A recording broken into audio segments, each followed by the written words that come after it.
Got it. Okay. Jim Pickle, Chair. Here. Steve Evans. Leslie Thomas. Here. Melinda Morris. Here. Dale Inman. Here. Matt Patrick. Here. Deborah Fight. Kristen Bentley. Here. Chuck Burnett. Here. Mr. Chair, you have a quorum. Thank you. Okay, we got a little bit of cleanup to do on the bylaws. The pretty significant rewrite we did the first meeting after the convention. Obviously, there's going to be little things here and there that still need to be fly-specked, I's dotted, T's crossed, so to speak. And there's one substantive thing we need to talk about today on what kind of ex officio means. And is that a good term that we need to keep in the glossary, or do we need to redefine it a little better?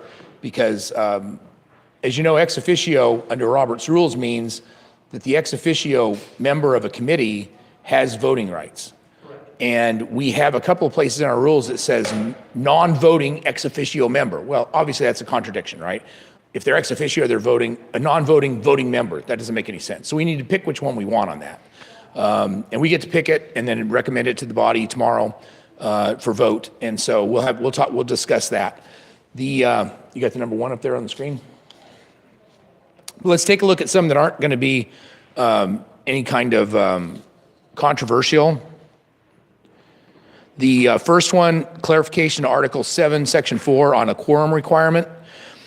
We have Article 7 starts off with kind of general things about committee quorum in Section 4.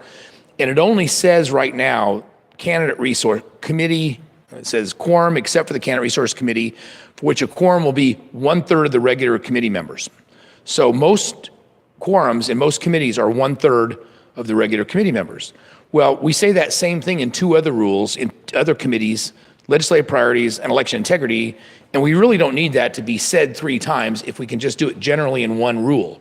So I think the recommendation was that we, in this language that you see right there on Article 7, Section 4, that we add A, which is under suggested remedy.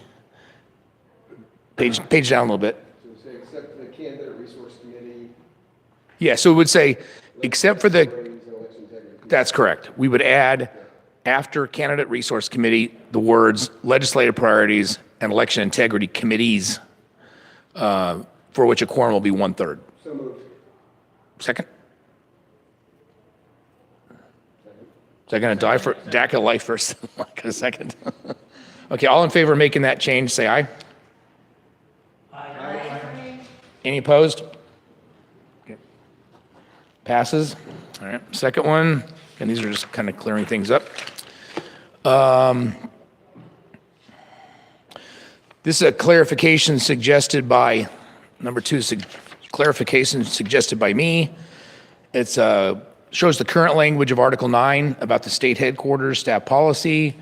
Okay, this is about whether staff members, like Jen Hall, for instance, just to use her as an example, should they stay neutral, and in what kind of races or politics should they be required to stay neutral? Currently, what it says is a little vague, because it just says staff members must remain neutral in inter-party contests for both public and RPT offices. Well, I don't know what a public office is. I know what RPT offices are, but so that's vague. And intra-party contests, is that just partisan elections, or is that nonpartisan elections where people affiliate with one or the other of the parties, like school board races or things like that? So after at the organizational meeting, we changed that to say public staff members must remain neutral in inter-party contests for national, state, and local Republican Party offices. Mr. Chairman? Yeah.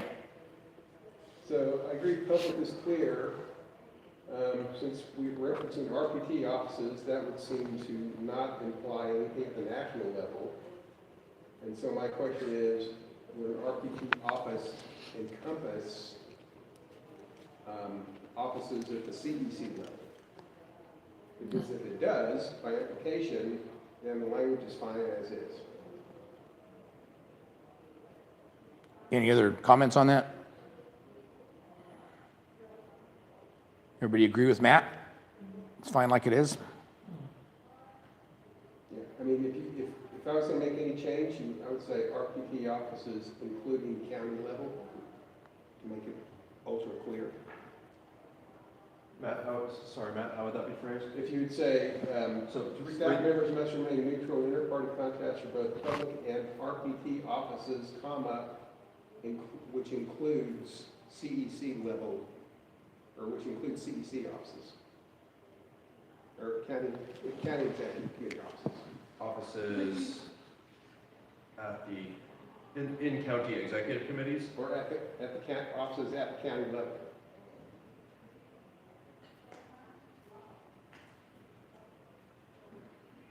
Would that work? Yeah, well, we need to make one change, I gotta figure out what it is. You gotta get rid of that Y. Well, hold on. Republican Party offices, which include offices at the county party. Okay, yeah, that makes sense, yeah. Jim, I'm sorry, you're saying for like RPT staff? Yeah, just use Jen Hall as the example, okay? What is she able to do as far as advocacy, and what does she have to remain neutral in? Okay? How many staff do we have? Well, it's, 6 or 7, something? yeah, I mean, it's just anybody that works for the party. So, So this rule covers about 6 people? yes, Okay. yeah. Could include more. Well, and, you know, next election cycle, if we have $10 million in the bank, we may hire 200 staff members. I mean, the point, I guess the point is, Fine, I'm just trying to Yeah. make sure who we're talking about. yeah, just anybody that's on RPT staff. So Jen Hall couldn't go into a county and advocate for this chair over this chair? Correct. And I think, Matt, your suggestion is to also add in there that they can't advocate all the way down to the county party level.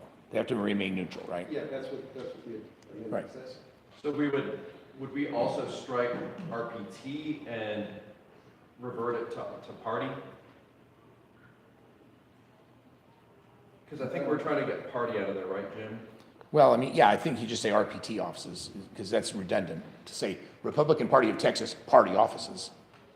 Or is it, Matt? I think RPT offices is correct.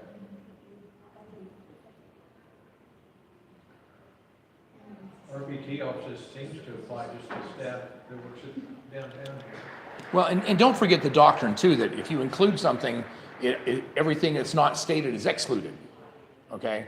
So I guess the more important question is, do we want our staff members taking partisan positions at all? Shouldn't they remain neutral in everything? Well, so what this would mean is they can't, when we're electing chair, vice chair, they can't express a preference. And then at the county level, when we're electing county chairs or precinct chairs, they can't express a preference. What's left? And that's who's covered. So that's been added to. What's left? What can't, under that rule, what can Jen advocate for? Yeah, so they can't advocate in public offices, when there's inter-party, but if there's a school board race, they could do that. They could express a preference for somebody in the Democrat Party, if they so chose, but I doubt they will, right? Because this covers our party, not other parties. And then in general elections, of course, they can, you know, So if you had a general elections, of course, they could Yeah, political. express support for any of for their vote. Good. So piggyback on what he just said, so if you had a nonpartisan race, for example, school board, then Jen could get involved even if it was 2 Republicans running? Well, I think that's what it says now, yeah. Yeah, well, I'm fine with that. I prefer that. yeah, because technically, at school board level, it's not going to be a contested, it's not an inter-party race, it's like a wide open race. Right, it's not a party. Kristen? Well, have we considered the staff members, I mean, shouldn't they have the right to endorse if they want to? Nope, You don't think so? nope. Well, there's an argument for it, First Because Amendment. of the First Amendment right. I'm just wondering, I mean, I just think it should be discussed. Yeah. So the reason we don't is because it implies, since they're working for the party and representing the party, it implies that the party is also therefore endorsing that person. Yeah, I mean, there's certain reasonable time, place, and manner restrictions on constitutional rights. And they're right? paid, they're paid staff. If you work for a school district, for instance, I mean, there's certain things you can't say, even though you have First Amendment rights, because you're not required to be a school teacher. You can quit and advocate all you want. But once you're in that position, you choose to surrender or temporarily pause some of your rights that you would otherwise have as a citizen because you have that paid office. And those restrictions have always been upheld by the Supreme Court. So, Are election workers allowed to endorse? what do you mean election workers? Like people who work the election? So Like the Who are election paid- clerk? I mean, paid in- a like- judge, if you're an election judge or an early voting judge or early voting clerk, that's what you're talking about. Yeah, not while you're. Yeah. Sorry. Well, not while you're working. Not while you're working. Yes. So, may I answer? Sure. Kristen? So, I think, like, if I endorse people, I can be an election judge, that happens all the time, right? I think the only exclusions are if you're an employee of, and I may be wrong, maybe someone with more election code knowledge knows, if you actually work for the person who's running, or you're the campaign treasurer. I know one time I actually said, I don't want to be a campaign treasurer because I was already going to work the election, so. Okay. Thank you. Thank you for talking. So just, yeah, Chuck. Would it be beneficial before the word inter-party to put Republican? Of course, we'd have to change our RPT offices also, but put Republican there. Are we gonna say they can't be involved in a public, for the Democrats or for other stuff? Or is there, we're trying to gear this more Republican Party stuff?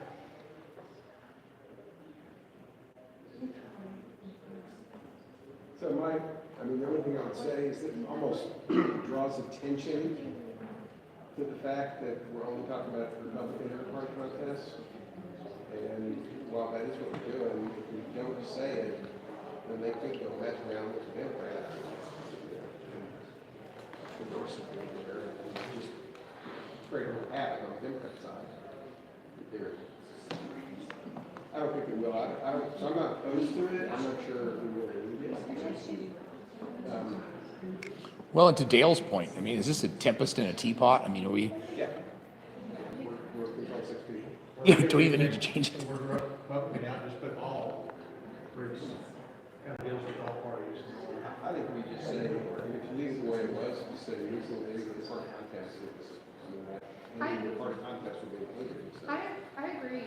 I think if we leave it, it just, public would be those offices like county chair Yeah. and precinct chair. Precinct chairs, yeah. So I don't think it needs to be included, That's right. you know. If- The word Republican doesn't need to be in there? Well, I think Republican would probably be okay. I just don't think which includes offices at the county party level needs to be added. You think public already covers that? I don't think so because public office includes the county party level. Because we're really talking about, it doesn't. Just lowercase. No, public means a public office like as state rep. A publicly elected office. But We don't is have it- any, we is it don't have county capital P clerk? party referencing Or is it RPT not? anymore, so if No. you went lowercase It's p not. party, that actually might take care of it. Party office. Okay, it's just a Leave elected off by the, public, but it's which a include public office. Yeah. Okay, all right, well then, in that case. So Jim, my question, whether we need to vote it or not, my question is, we're saying staff members must remain neutral, and these are RPT rules. But remember, RPT rules govern county party rules as well. Right. So my question is, should we include staff members at the county level and not just staff members at the state level, which is how we're writing this and how we did it? This are SREC bylaws. What? Sorry, Steve, what? SREC bylaws. These are just bylaws, they're not rules. You're right. We're not messing with rules. We can't trickle down in the bylaws. You're right. Something, but My something, bad. Matt, something. Yes, I'm Matt? Can I ask a question? Let's let the committee members hold your question, and we'll get to that, yeah. Anybody else? Okay, go ahead. I'm sorry, Melinda, do you have something? I was just gonna say I support specifically stating offices at the county party level, because sometimes at the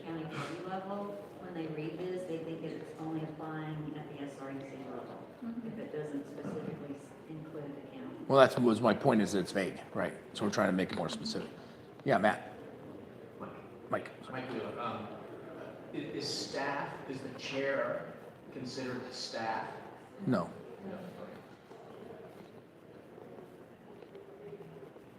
Staff is the Jen Hall and her people. Yep. Neither are we. Correct.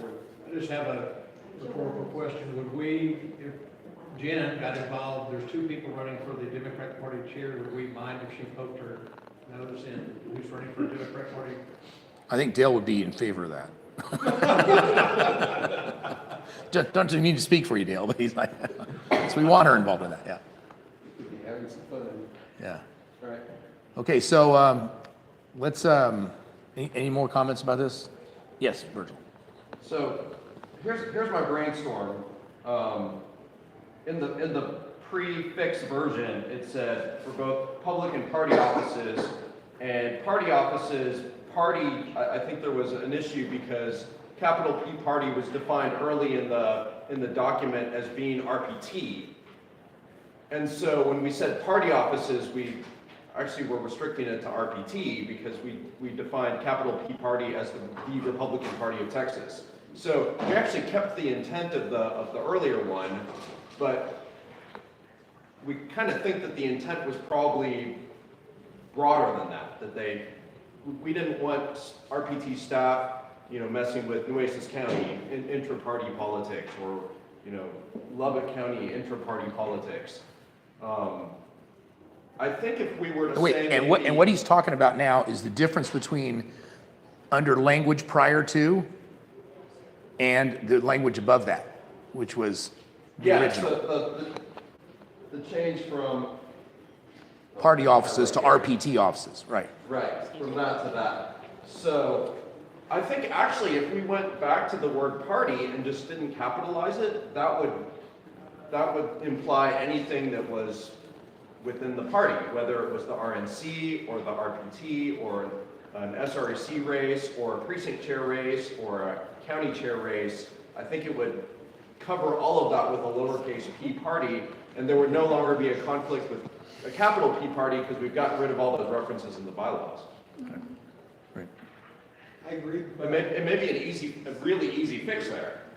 I agree, but I think for clarity purposes, we need to say which includes officers at the county party level, just because I don't want anybody trying to misinterpret what you're saying by saying, well, it doesn't say that, blah, blah, blah.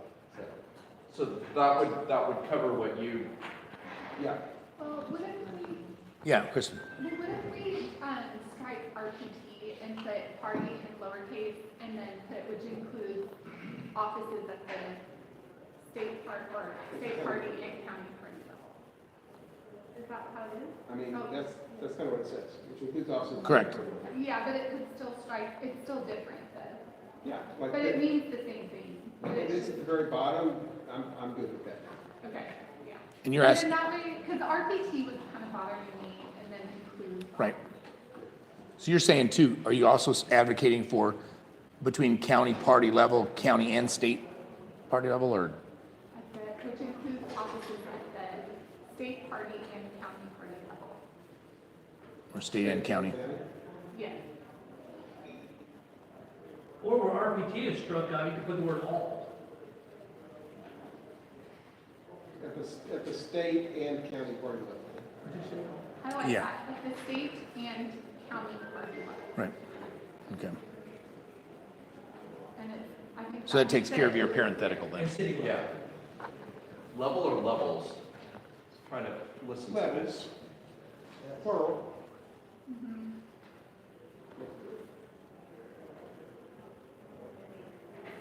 Okay, any more comments on this? We've taken a lot of time on this. It was supposed to be. Again, if we go to that, can Jen or somebody get in trouble for getting involved in the Democrat Party Yes. race?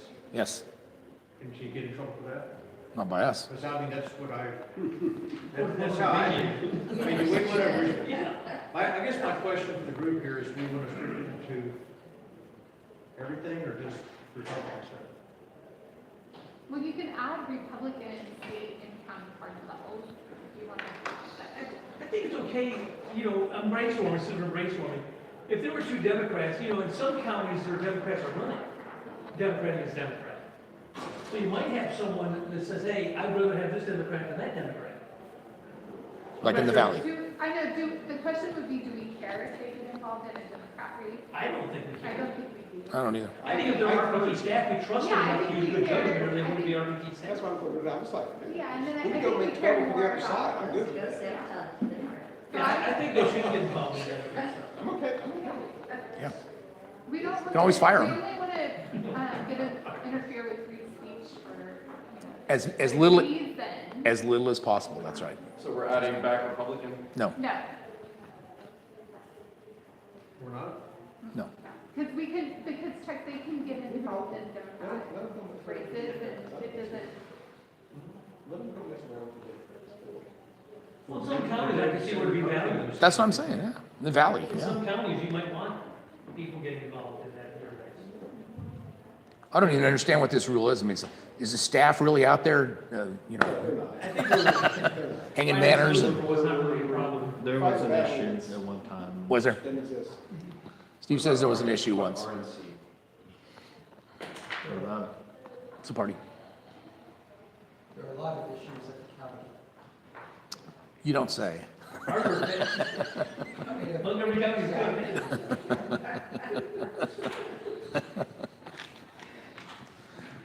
Okay, so I will take a motion to approve possible fix 2 as it's stated Motion to approve. on there. Second, Okay. Any discussion? Further discussion? I just like possible fix 1. Well, you can vote against possible fix 2. You're entitled to vote against it. All right, all in favor of possible fix 2, say aye. All opposed? Aye. Okay. All right, all right. Motion carries. All right, let's get to the next one. That's the one that I don't know if you want to touch it today, it's the ex officio. Yeah, we're gonna leave that for last, for sure. We'll leave that last, because that's the one that's more substantive. Do you want to take up Becky Green's? Yes. you're taking out Becky Green? No, we're gonna take it up. That's number 4. Exceeds the scope of Take our up a committees. collection for Becky Green and the CRC. We're taking it out. You're gonna go to number 4, right? I would not be opposed to that. Is this on? Do you need me to have this on? It's on for the live stream, I think. Okay. Yeah. All right. So Becky Green, SD 17, and Chair of Candidate Resource Committee to discuss Article 7, Section 8, C1A. We would propose. We're gonna that- put that up on the screen for you, though. Okay. Go ahead. Keep talking, Becky. I'm sorry, go Okay. ahead. We would like to propose striking the sentence that shall shortly appear on the screen that reads, "The chairman may appoint up to 4 additional members with a capital M, also subject to confirmation by the SREC." This is what we have long referred to on CRC as flex members. We would like to replace it with, "The chairman may appoint up to 4 additional persons who may be members with a capital M or non-members, also subject to confirmation by the SREC." The only thing this does is return us to our original intent, that this is how Candidate Resource Committee has always been. We have 12 required SREC members. We have 6 non-SREC members. And the reason for that is primarily because there are a number of people who are disqualified because of other conflicts of interest, being an elected member of officials, being a consultant, political consultant, and that they cannot start with CRC. So we need to have a widespread base throughout the state that can inform us of races where we need to be putting money, down ballot races where we need to be putting money. So we need people that are non-SREC members. And then the 4 flex members have always been sort of at the chairman's discretion and can be either SREC or non-SREC. So that's the purpose in this change. Okay. Question. Go ahead. With this amendment, would it be possible for the chairman to nominate a lobbyist or someone who has a vested interest in who receives the money? No, because it is already written in our bylaws elsewhere, and I don't know if Mr. Secretary can put his finger on that. People who are disqualified They're from being. already disqualified, yeah. Okay. Thank you. Yeah, it's actually, I don't know if you want me to read it or, No, that's okay. I'm but just there's an asking. ineligibility ABCD, including registered lobbyists. I just want to make sure we're not opening ourselves up to problems. So, thank you. Yes, Stephen. So we have 6 others. These 4 are included in the 6 others. No, no, it What are is, the others? it is, and would you like for the secretary to read the full list of who makes up the Candidate Resource Committee? It's 12 SREC members current, and 6 non-SREC members, and an additional possible 4 flex members. And the, That's what that reads. Okay. right, so the changes that were made Okay. at our organizational meeting just changed the makeup of those 4 flex members. That was all it affected. Get your answer? Observation. Leslie, yeah. So I came to one of the CRC meetings for the first time ever, and my impression was that there was way too many from a certain county. And I understand the reason is because they have some expertise. And should we, in the rules, kind of, because you know, if like the majority of people from a certain county, that area is going to get more attention because that's just what they're more familiar with, and other parts aren't going to get that attention. And so is that something that the chair can, you as a chair can take care of, or is that something that we need to put in the rules to keep that from? That is a good question. I'm not sure it's germane to what we're discussing right now, but that point is well taken because you were correct. We are very heavy on a certain particular area of the state. However, and it's been this way as long as I've been associated with CRC, we, at the end of convention,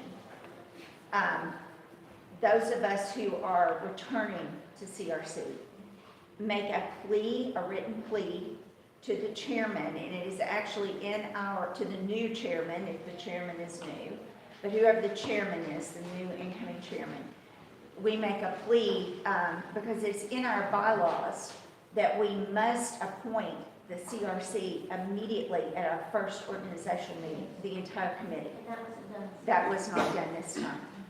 And y'all are behind. And because we have to start working immediately because the election's coming and we've got to get money raised, we've got to get our distributions made. So, we try very hard. I've been involved in that process twice. I tried very hard to spread out, and we sort of request of the new chairman, these are the people we'd like to, and I'm running around talking to people, will you be on CRC? Are you able to serve? That sort of thing, or would you be interested in this? And we submit a list of requests to the chairman, but it is entirely up to the chairman who the chairman appoints. And so a number of those people, this time that we requested were not appointed, and others were. I think and to that point, I think sometimes, the situation in politics is we maybe need the chairman to pick more people from one area than another. I mean, got to trust the chairman, give him or her some flexibility to do that, I think. Trusting them to be fair and impartial and, take everything into account. And to be fair, the chairman and I have just had this discussion, and so he is aware. I don't think that was intentional. Yeah. But he is aware that we're a little heavy from one particular part of the state. Thank you. Yes, Steve? I think just to simplify the language, it doesn't need to say who may be members. I think it just needs to say persons who may be non-members. I don't think they can be members. Because the may- Just saying they can also be non-members. Right, because the may is discretionary, right? I think it reads better if we take that out. Yeah. Friendly amendment? Non-members. Yes. No Okay. such thing as a Correct, non-member. I'm fine with that, yes. Thank you, Mr. Evans. Pickle principle. Fewer words, man. You're catching I on. like few words, man. Simple. You added to that, Steve. Huh? You added to that. Value added. Value added, less words. That's Less right. words, more value.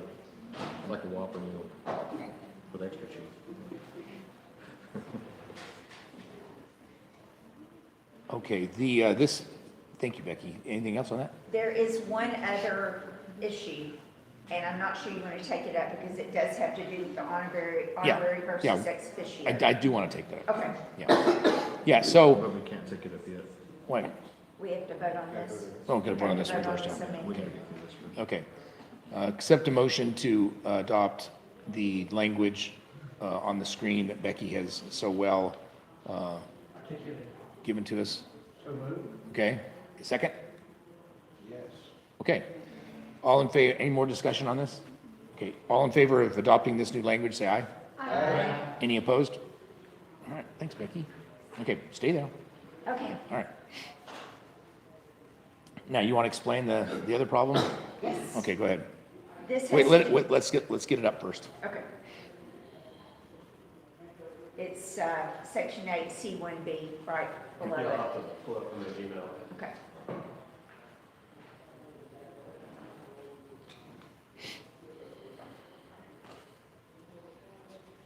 Becky, do you remember what date we sent those back and forth? Yes, November 14th at 8:33 PM.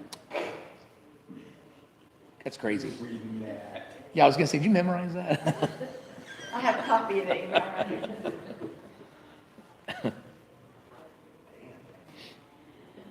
I'm just that good. We're just jealous. Okay, that kind of memory. Actually, Virgil called me last night and said, you might want to print copies of these emails so you can read them. This is in the email I sent you. Yeah. Okay. Well,